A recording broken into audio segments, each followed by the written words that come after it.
Mais pour se respecter, il faut déjà s'aimer, il faut déjà s'apprécier. Parce qu'en général, on arrive plus facilement à respecter quelqu'un qu'on apprécie, n'est-ce pas? Si ton voisin, tu l'apprécies, tu apprécies ton voisin, tu l'aimes bien, tu vas le respecter en fait. Tu vas le respecter. Tu vas voir peut-être qu'il a oublié de rentrer sa poubelle ou que sa poubelle elle est tombée. Bah forcément, tu vas peut-être lever sa poubelle, tu vas peut-être la ranger. Enfin voilà, tu vas le respecter en lui disant bonjour, etc. Mais par contre, si tu l'aimes pas, si tu ne l'aimes pas du tout, tu auras difficulté à le respecter. Et c'est pourquoi tu dois vraiment réfléchir. Est-ce que tu te respectes réellement? Est-ce que tu arrives à te respecter? Et comment tu arrives à te respecter? Comment tu arrives à te respecter? Et c'est hyper important. Parce que si tu arrives à te respecter, tu vas respecter plus facilement les autres.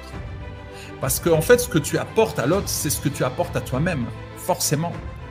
Et souvent, on attend du respect des autres. Bien sûr, c'est normal.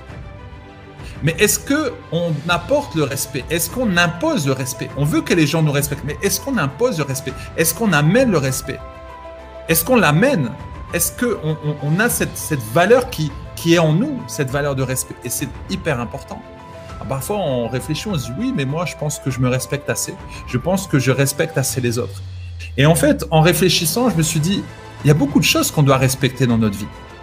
Alors, je parlais des personnes, oui, on doit respecter les personnes, leurs différences, on doit les respecter.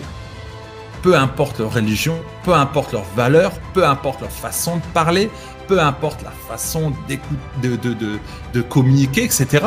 Comme dit Maud ici, se respecter implique s'écouter, se connaître et s'accepter, c'est exactement ça.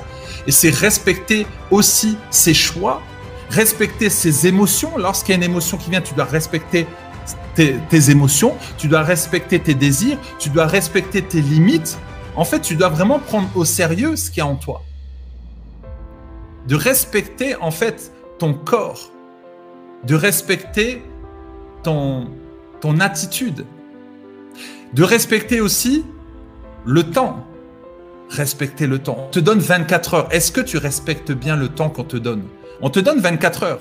J'ai 24 heures, tu as 24 heures, le Premier ministre a 24 heures, le Grand-Duc au Luxembourg a 24 heures, Emmanuel Macron a 24 heures. Nous avons tous 24 heures. Mais comment tu respectes ces 24 heures? Comment tu respectes ce temps qu'on te donne? On t'a donné des enfants. Est-ce que tu respectes les enfants? Est-ce que tu prends soin de tes enfants? Est-ce que tu respectes tes voisins? Est-ce que tu respectes ta ville? Est-ce que tu respectes la maison où tu es, l'appartement où tu es? Est-ce que tu respectes? Par exemple, j'ai ici un micro. Eh bien, je dois respecter ce micro. On va se dire, oui, mais c'est juste du matériel. Non, ça commence par là, par ces petites choses. On doit respecter la tenue que j'ai, parce que ce n'est pas un acquis. On doit respecter le matériel qu'on a. Dieu m'a confié une femme, je dois la respecter, parce qu'il me l'a confiée. Je vais devoir rendre des comptes. J'ai une voiture, ce n'est pas un acquis, je dois respecter ma voiture. Je dois respecter la propreté de ma voiture. Et parfois, vous voyez, dans certains pays, les gens, ils n'en ont rien à faire. Et après, ils disent, oui, nous, on veut du respect, mais est-ce que toi, tu respectes? Est-ce que tu respectes les lois de ton pays? C'est ça qu'on doit se poser les questions. Et de nos jours, les gens ne respectent plus rien. À l'école, on ne respecte même plus le professeur. On ne respecte même plus l'autorité. Et après, on veut du respect. Les jeunes ne respectent même plus les adultes. Les jeunes ne respectent même plus les parents. Les parents n'arrivent même plus à se faire respecter. Vous voyez? Mais ça, on doit imposer ce respect. On doit mettre des limites. Parfois, on entend des choses, on dit, mais ce n'est pas les enfants qui doivent commander. On doit imposer les limites. On doit imposer le respect. Oser dire non. S'imposer. Savoir dire non. C'est aussi se respecter. Respecter l'un, respecter l'autre. Tu dois respecter les petites choses de la vie. Tu dois respecter quand une personne, elle parle. Tu ne dois pas la couper. Si tu la coupes, tu ne la respectes pas. Alors une personne va dire, non, mais nous, on parle comme ça. Non. Réfléchis à toutes ces petites choses. Et là, tu vas dire, ah, effectivement, il y a du travail. Et je parle à moi-même. Je parle à moi-même. Se respecter, c'est s'aimer. Cet amour va se déverser chez l'autre. Exactement. Exactement. Le respect est tellement important. Mais ce n'est pas juste respecter l'autre. C'est respecter toutes les choses qu'il y a autour de nous. Tu as un travail, respecte ton travail. Respecte ton patron. Respecte le travail que tu as. Il y a des personnes, on leur donne un contrat à durée déterminée et ils ne respectent pas le contrat, l'engagement. Ah, j'ai plus envie de travailler, j'ai plus envie. Mais tu t'es engagé. J'ai mon fils là qui fait du football et au début de l'année, il a dit je vais être gardien. Mais en cours d'année, il s'est dit ah en fait, j'ai envie d'arrêter d'être gardien. Je veux aller sur le terrain. Je lui dis, tu t'es engagé, tu dois finir la saison en tant que gardien et l'année prochaine, tu pourras jouer. Donc c'est dur pour lui. Mais j'ai dit, tu t'es engagé. Et vous avez aussi eu des engagements envers des personnes. Est-ce que vous avez respecté cet engagement-là? Oh, c'est juste une parole. Non, c'est pas juste une parole. Lorsque tu dis quelque chose, il faut que ta parole, elle soit oui. Il faut qu'elle soit vraie. Elle est véritable. Lorsqu'on s'engage dans un mariage, c'est pareil aussi. On s'engage devant le maire, devant Dieu. Et quand on croit en Dieu, on doit s'engager devant Dieu. Quand on devient chrétien, on s'engage devant Dieu aussi. On a des responsabilités qu'on doit prendre. Et ça, c'est difficile. Mais c'est là où vraiment on doit réfléchir ce respect-là. Parce que si on n'arrive pas à prendre soin des petites choses, si on n'arrive pas à prendre soin des petites choses, est-ce qu'on aura des grandes choses? On te confie des petites choses, mais est-ce que tu es fidèle dans ces petites choses? Si tu es fidèle dans les petites choses, on va te confier de grandes choses.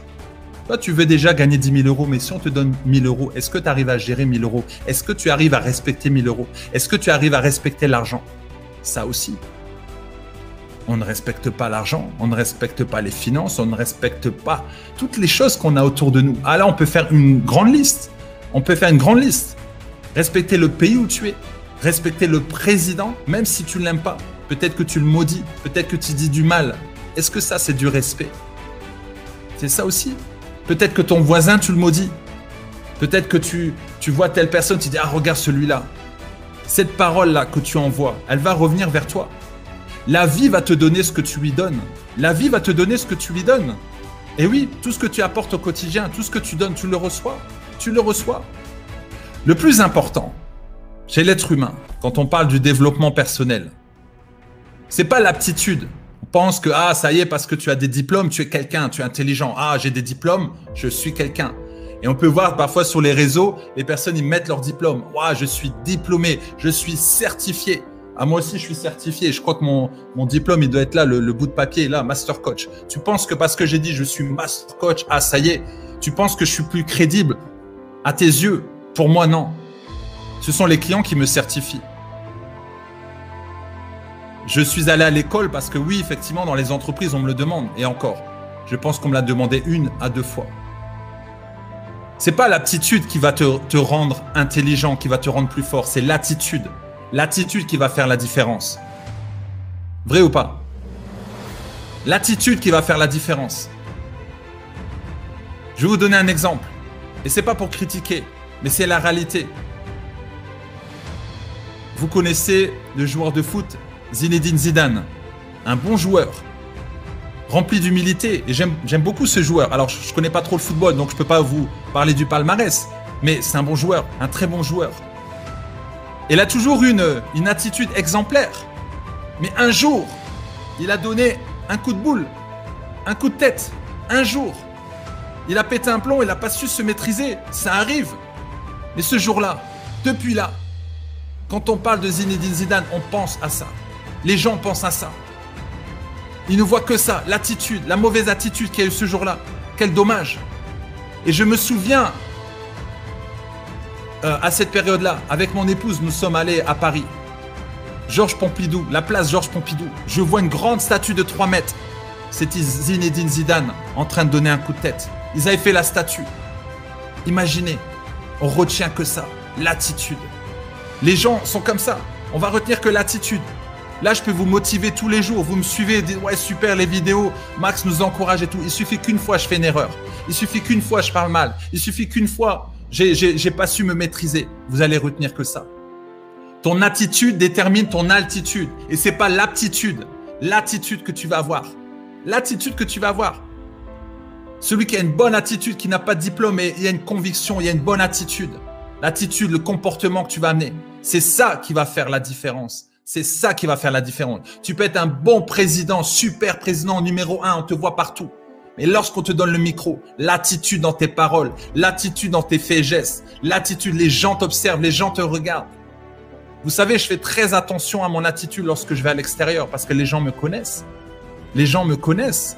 Donc quand je vais à l'extérieur avec mes enfants, j'essaie de faire très attention. J'essaie de faire très attention. En même temps, je suis moi-même. Les gens me connaissent. Là, j'ai l'attitude que j'ai d'habitude. Je joue pas un rôle. Je suis comme je suis. Et vous m'aimez comme je suis. Et je vous aime comme vous êtes. Et c'est ça le respect. Voilà, on aime, on n'aime pas. Après, voilà, c'est tout. Chacun est libre. Chacun est libre. Et ça, je dois vraiment vous dire, vous êtes libre. Écoutez-moi, brillez, vous êtes libre. Ne permettez à personne, même pas à moi, de vous dire non, tu peux pas le faire. Tu ne peux pas y arriver. Vas-y, fais-le. J'ai envoyé la dernière fois sur les réseaux cette publication. Ça m'a tellement énervé. J'ai dit arrêtez. Je parlais aux parents. Arrêtez de tuer les rêves de vos enfants. Arrêtez de dire à vos enfants qu'ils ne peuvent pas réussir. Arrêtez de dire à vos enfants qu'ils ne sont pas capables. Arrêtez de dire que c'est impossible. Vous êtes en train de parler de vous. Vous êtes en train de tuer vos enfants. Arrêtez, arrêtez, arrêtez. Je l'ai dit. C'est fatigant. Parce que je coach beaucoup de personnes qui ont 30 ans, 40 ans, 50 ans, qui me disent « Ah, moi, depuis que j'étais petit, mes parents me disaient « Non, c'est pas pour toi, tu vas pas pouvoir le faire. » Et encore maintenant, on leur dit encore « Non, tu vas pas pouvoir le faire. » Fais-le, fais-le, fais-le, fais-le. Vas-y, fais-le. Si ça marche, tant mieux. Si ça marche pas, c'est pas grave. Au moins, tu as essayé. Mais fais-le. Tu as envie de faire quelque chose, fais-le. Vas-y, fais-le. Ne te limite pas et ne permets à personne de dire que c'est impossible, ne permet à personne de mettre des limites, des barrières. Tu dis, laisse-moi passer, je vais de l'avant, je fais ce que je dois faire, je fais ce qu'on me demande de faire. Fais ce que tu dois faire, après c'est tout. Va là où tu dois aller. C'est ça que tu dois connaître, savoir dans quelle direction aller. Laisse les gens paresseux. Les gens paresseux vont toujours se mettre devant ta route pour dire non, ne le fais pas. Les gens qui ont peur, les gens qui veulent pas sortir de leur fausse zone de confort, les gens qui veulent te freiner. Parce qu'eux, ils sont dans leur sécurité, ils sont bien. Voilà, ils vont pas oser le faire. Parce qu'eux, ils se limitent. Donc, comme ils se limitent, ils limitent les autres. Et ne sois pas découragé. Va de l'avant et ne lâche pas. Ne lâche pas. Ne lâche pas. Parce que si tu as cette vision, si Dieu t'a donné cette vision, c'est que tu dois aller jusqu'au bout. Ne lâche pas ça. Parce que Dieu t'a donné pour toi. C'est sa vision, c'est à toi. Ton objectif, c'est pour toi. Et tu vas devoir rendre des comptes. Alors, va jusqu'au bout. Ne lâche pas. Parce que ce projet, c'est pas le mien, c'est pas celui de Violette, c'est pas celui de Pascal, c'est pas celui de Patricia, c'est pas celui de Nathalie, Jimmy ou Maud. Non, c'est ton projet, c'est le tien. C'est le tien. Là, les personnes qui sont là ce soir, il y a une partie de mes clients. Dieu m'a envoyé ces clients-là et je dois prendre soin d'eux. Je dois prendre soin de toutes ces personnes. Voilà, parce qu'il me les a confiés. Moi, je le vois comme ça, il me les a confiés. Donc, je dois en prendre soin. Je vais devoir rendre compte pour ça. Et toi, c'est pareil. Tu as un objectif, alors tu dois prendre soin de cet objectif. Tu dois prendre soin de cette vision. Tu dois respecter cette vision. Tu dois respecter cet objectif. Tu dois respecter ces engagements. Donc, tu tombes, tu te relèves. Tu tombes, tu te relèves. Tu tombes, tu te relèves. Tu tombes, tu te relèves. Relève-toi. Même si tu as mal, tu te relèves. Même si tu souffres, tu te relèves. Tu te relèves. Tu te relèves. Tu ne regardes pas le sol. Tu te relèves. Et tu dis, je vais de l'avant. Je vais de l'avant, je vais de l'avant, je vais de l'avant. Hyper important. Tu vas te prendre des claques, tu vas prendre des coups. Ok, on en a tous reçu. On en a tous reçu. Et on avance.